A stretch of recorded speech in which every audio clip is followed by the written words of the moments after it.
Jack, nothing like a kick in the teeth on a Tuesday night, is there?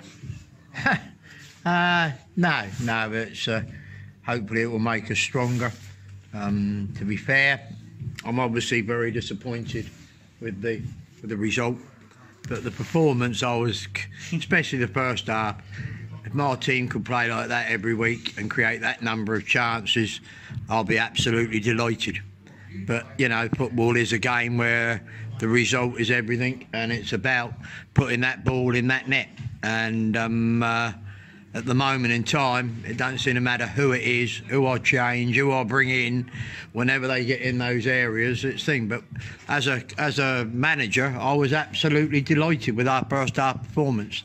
I thought they responded ever so well. All you can do is prepare the players to want to play the game in an exciting way, be fit, and create chances. And if you do that enough, you hope over a period of time that you will get the right results. Second half, it's always difficult because they were praying for half time and we didn't really want half time to come.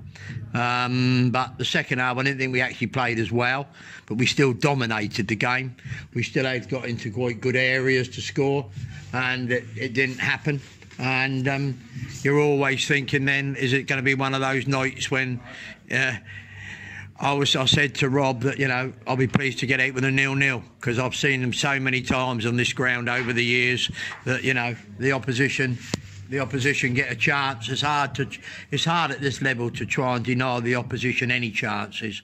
But by the time they had their chances, both first half and second half, the game should have been out of sight. If it was a boxing match, it would be stopped on points. But that's not how football's done. It's about what you do. And I think you could see by their celebrations at the end what it meant to them. That, but it's a hard blow for us to take. Jack, we can obviously see the celebrations. I think that comes from the fact the only time Dan Lincoln had anything to do, he was picking the ball out the back of the net. Yeah, and it's a cruel game, football, sometimes, and it's being very cruel to us at the moment, but hopefully it will make us stronger. And because they are a young team, when you think the left back 17, left side centre half 18, 21, 26, 17, 23, 22, 17,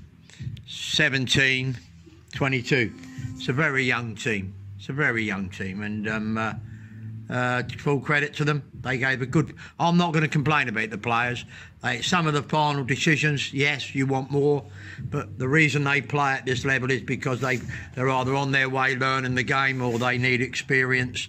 And I was generally, apart from the result, I was quite delighted with the performance.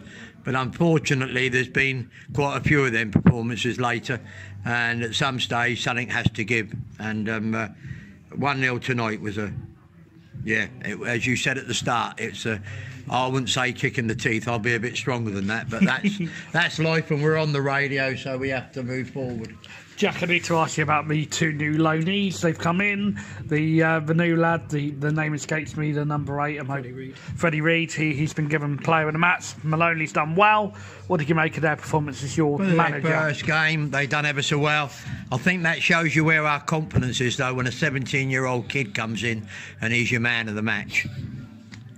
Lethbridge and quite Smith. rightly as well. Lethbridge and Smith were with Pompey tonight. Do you know at this stage if they will be back with you on Saturday? I don't know, but we're hoping. I can't see why they shouldn't be. Jack, thank you as always. Cheers. Just finally, sorry from me, any update on injuries?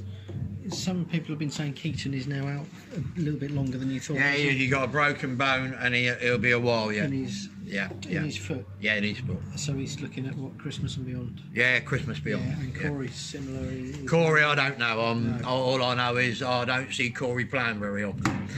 No. Robbie, don't really want to do this in the field. Don't want to ever go to football again after that. Absolutely battered them for 90 minutes and we've lost 1-0. How? It's called football, mate, isn't it? And ultimately, if you don't take your chances, you can get punished, because the longer the game goes on, the more they come into the game, the more that we become edgy with the inexperience and lack of leadership we've got, which I've just told them, resulting in us losing the game, which we, no disrespect to the opponents, but We should never lose, should we? So, but you know, I said to them, don't paint over the cracks, lads. I hope the supporters see what we've just done, because I hope they're watching the same game as what you've watched, what I've watched. I've just done an interview with Steve and watched Jack watches. We've battered a team. First half is one of the best performances we've had all season. It could have been 4 or 5, realistically. Yeah. And I've said to the boys, no one goes out to miss chances. No one does. But they're not chances, Lee, sorry. They're sitters. Yeah. And we've got to score. I said, if you're paid for Bognor Regis Football Club, 9, 10, 11, whatever number you are, you have to put them ball in. You have to score. Now that, I said that could be Jimmy Wild, Bradley Lethbridge, Dan Smith, Harvey White. It could be Scotty, could be anyone. We've got to score them goals. Because what happens is, the little bit of anxiety steeps in, and then we end up losing the game that we should never do. Listen, Blockie's decided to take it. Looks handball to me. It's a penalty. He didn't give it. But I don't know why, for the life of me, he's trying to control the ball down there with his arm, with his chest, when all he has to do is control it with his left foot. But listen, that he doesn't mean to do it. It's just a mistake. And you know what you got to understand is Blockie's filling in at the minute, the centre half. He's a midfielder, and you've got to respect him. He works very hard. He's a good, he's good professional at what he does.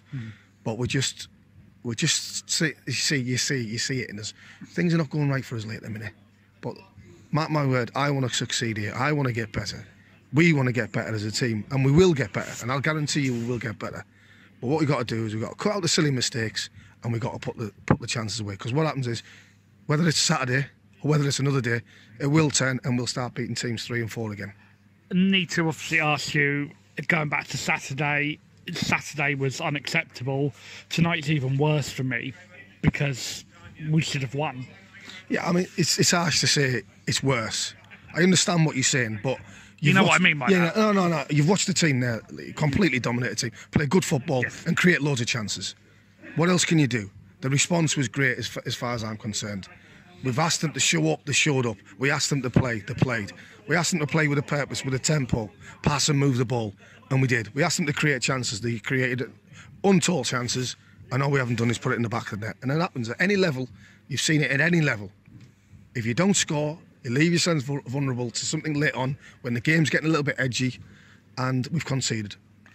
And at what point did you then think we need to go a bit more defensive as opposed to just chucking everybody forward? Well, I think what happened was, Lee, I think we got given the ball away a little bit sloppily. You know, and we at the end, the last bit of the second half, we stopped doing the right things that we were doing in the first half that was getting us loads of joy. And we have to get better at that. We're still young, Lee. We're still naive at times, and that happens. We've got to keep doing what our principles are. You know what our principles are. It's pass, move. Yeah? And we've got to see it out. You know, Jimmy's got to do better with the initial first error. He's got to come to meet it. The lad's nicked it in front of him when he's anticipated better. That's got to be cut out, because he's got to expect it. He's got to put the body on the line to make sure we don't concede. And then after that, you know, it's a little bit of a calamity, isn't it? So, but, you know, I think it was going to be a calamity goal that was going to cost us, and it has.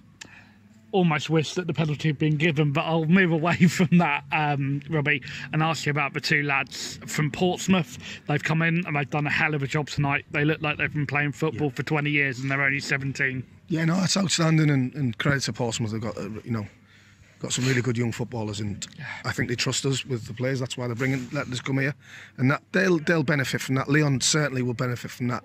It's a little bit different for Freddie, because he's always more or less on the ball, involved in it, and keeping the ball moving. But they were both outstanding. Both credit to Portsmouth. Like every player we've had from Portsmouth, they've been good additions. And you know, I said to you, we didn't want to bring players in that would probably make us weaker, but we only wanted players to make us stronger, or the squad stronger. And I think we've done that. You know, whether they stay fully for the time being, because obviously we've got Brad, hopefully, and Smudger coming back for Saturday, fingers crossed, and whether we go about what we will be trying whatever we can to keep these players, that's for sure.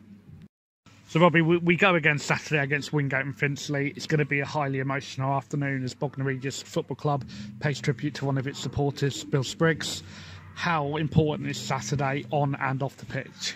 Yeah, it's massive. It's massive for Bill and his family. Obviously, a lifelong fan, fantastic supporter of the football club, and do so many things for this football club and even for the community of Bognor as well. It's, you know, so sad to hear about the passing, and you know, my best wishes, sincere wishes, go to his family and friends who are obviously I'll be struggling at this moment in time, but hopefully, you know, the game's Saturday for us and we've got to apply ourselves properly, and hopefully it'll be fitting for us to get kick-start our season with 3 points. Hopefully Bill will look down and see that we get them results for him, but it's a very important day for Bognor, and it's one that we do look forward to, although it's not nice to celebrate someone obviously passing away, but that's what Bill would have wanted, and you know, let's hope we get 3 points for him while he's looking down on us. Well, Robbie, we look forward to seeing Bill's family on Saturday. Thank you as always for speaking to us. Yeah, it'll be lovely. Thank you. Cheers, Robbie.